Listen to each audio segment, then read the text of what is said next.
Donc je m'appelle Ivan Pericoli, je suis un des designers d'Astier de Villatte. Benoît Astier de Villatte et l'autre designer d'Astier de Villatte.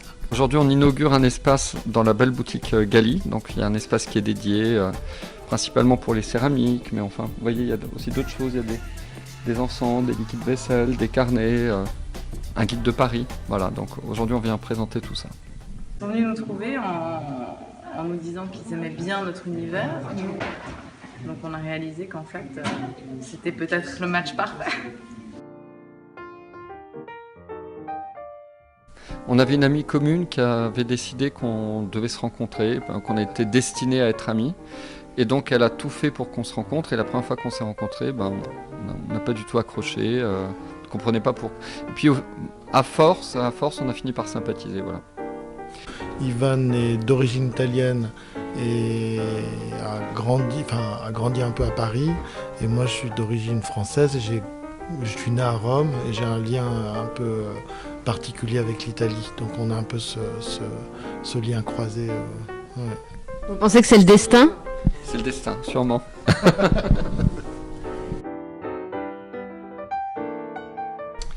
Le Tibet. Alors, vous disiez que la rencontre, c'était le destin. Le Tibet, c'est aussi un peu le destin. On a des intérêts là aussi croisés qui viennent de toutes directions. On est intéressé par tous les aspects de la culture tibétaine, par la philosophie, qui est empreinte, vous le savez, de bouddhisme. Les Tibétains sont bouddhistes. Par l'art, par la culture, etc. Et aussi, finalement, par la cause tibétaine aussi. Si bien que notre atelier à Paris accueille à peu près une trentaine de ouvriers tibétains. Et pour nous, c'est une chance. Et puis aussi, c'est une façon de soutenir la cause tibétaine qui nous tient à cœur également.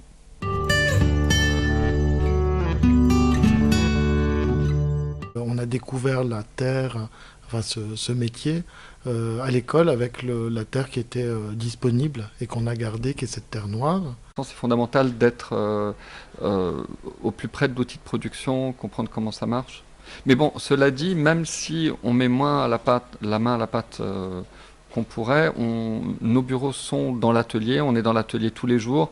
C'est d'ailleurs pour ça qu'on a voulu avoir un atelier à Paris, pour pouvoir être près des gens qui travaillent, près de la production et voir tous les jours comment ça évolue.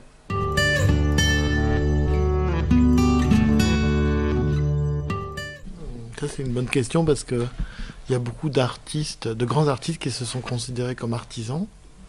Et c'est vrai que cette idée moderne que tout le monde est artiste, c'est un petit peu. Enfin, je crois que c'est vrai que c'est un petit peu douteux et c'est vrai qu'on est sûrement pas. Moi, je me considère sûrement pas comme un artiste, comme un artisan.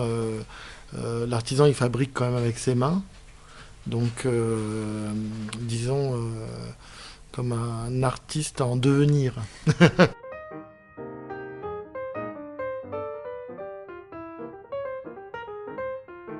Moi, je me sens naturellement éparpillé, c'est-à-dire que je suis l'inverse de quelqu'un de concentré. J'aimerais bien réunir un peu tout ça et pouvoir rester longtemps sur un point précis et me concentrer, mais c'est pas ma spécialité.